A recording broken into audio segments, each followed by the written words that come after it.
Welcome to This Explainer. Today, we're diving into a seriously fascinating psychological concept. It's this idea that true, exceptional intelligence doesn't usually walk into a room and announce itself with a megaphone. Instead, it kind of hides out in our quietest, most private moments. If you've ever felt like your mind operates on a slightly different frequency than everyone else's, well, you are in exactly the right place. Okay, let's kick things off with a pretty wild number, 2%.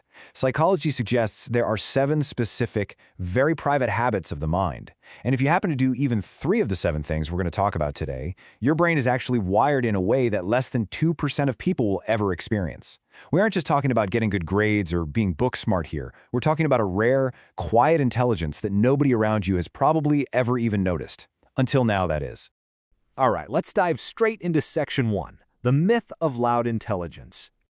To really wrap our heads around this rare intelligence, we kind of have to unlearn what society has taught us. You know how it is? Society absolutely loves and rewards loud, performative intelligence. Flawless grades, dropping big words at dinner parties, or aggressively winning every single argument on the internet. But the uncomfortable truth that psychology has been screaming about for decades, real intelligence almost never shows up on stage. It hides, it whispers, it essentially works the night shift inside your own head when nobody's clapping and absolutely nobody is grading you. Moving right along to Section 2, challenging your own mind. So the first real indicator of this rare intelligence happens completely out of sight. Psychologists call it epistemic patience. Now, the average mind absolutely hates uncertainty. It panics, grabs the first half-decent explanation lying around, and just slams the case shut to feel secure, right? But if you have this rare intelligence, your brain does something almost unnatural. It just sits there. You turn the question over, you let it breathe, and you absolutely refuse to grab a cheap answer just to feel safe. Being able to hold a contradiction without breaking isn't indecision. It's genuine intellectual gravity. Then there's this concept called active self-opposition. While most people spend their private thoughts cheering for themselves, replaying arguments they totally won, and polishing the trophy of being right, you might catch yourself doing the exact opposite. You actually build the strongest possible case against your own opinion just to see if it survives the stress test. And you're doing this for fun, completely in private, with zero audience to impress. That's not self-doubt. That is profound intellectual courage. And hey, if you find yourself aggressively stress testing your own beliefs in the quiet of your mind, take a second to validate yourself. You're actively utilizing the exact same mental engine behind basically every major scientific breakthrough in history. Charles Darwin did this. Albert Einstein did this. By doing this in private, your mind is operating on a frequency shared by history's greatest scientific thinkers. Section 3. Decoding Emotions and Memories. Going a bit deeper into your internal history, have you ever just stopped in the middle of a really strong feeling and asked yourself these exact introspective questions? Like, wait, why am I having this reaction? Why this intensity? Why right now? Anyone can feel angry or anxious, but almost nobody stops to trace an emotion backward through their day, their week, or even their childhood, like a detective following a trail. Science actually has a term for this, metacognition.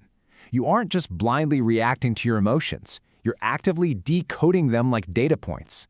This single habit separates reactive brains from genuinely intelligent ones way more accurately than any IQ test ever could.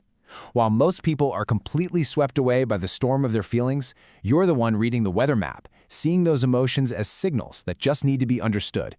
Which brings us to our fourth habit, cognitive flexibility. Highly intelligent people don't revisit old memories just for nostalgia. They revisit them for software upgrades. You might be randomly washing dishes and suddenly realize what a super awkward interaction in 8th grade actually meant, or you finally understand some advice you completely ignored a decade ago.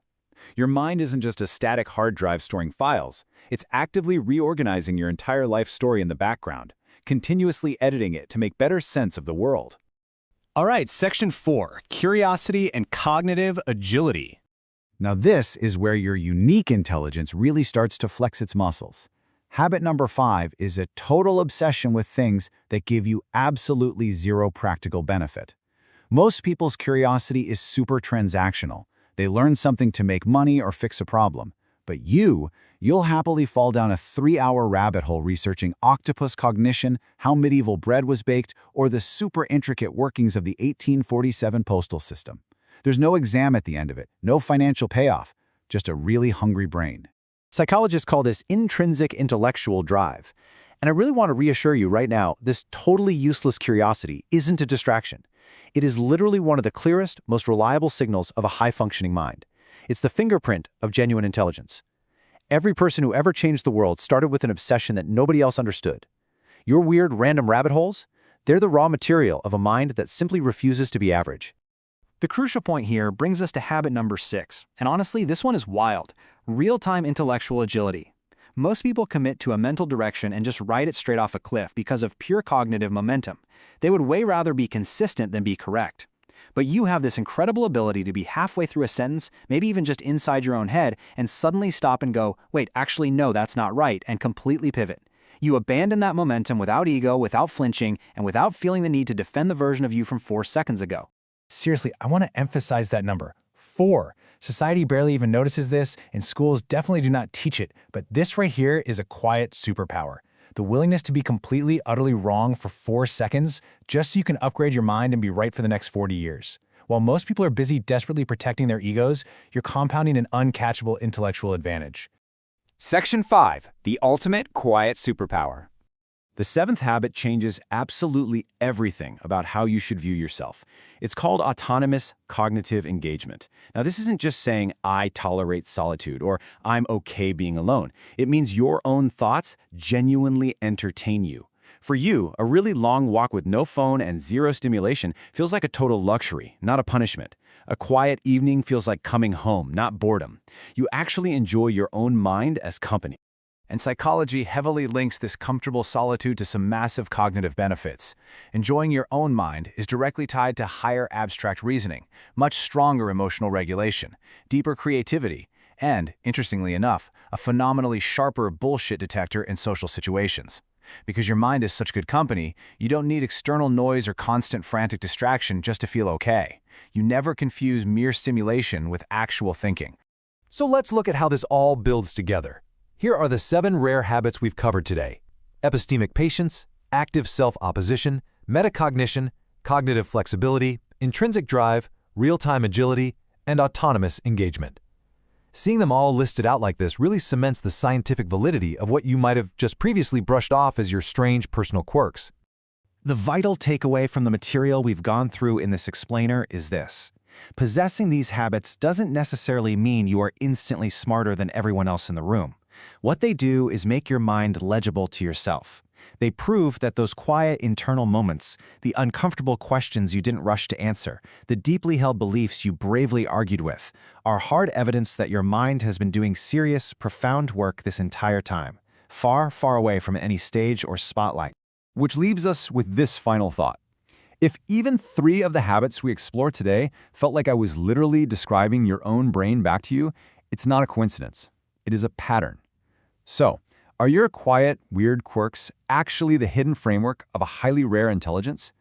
Definitely take that thought with you the next time you find yourself entirely alone, lost in the fascinating company of your own mind. Thanks for joining me for this explainer.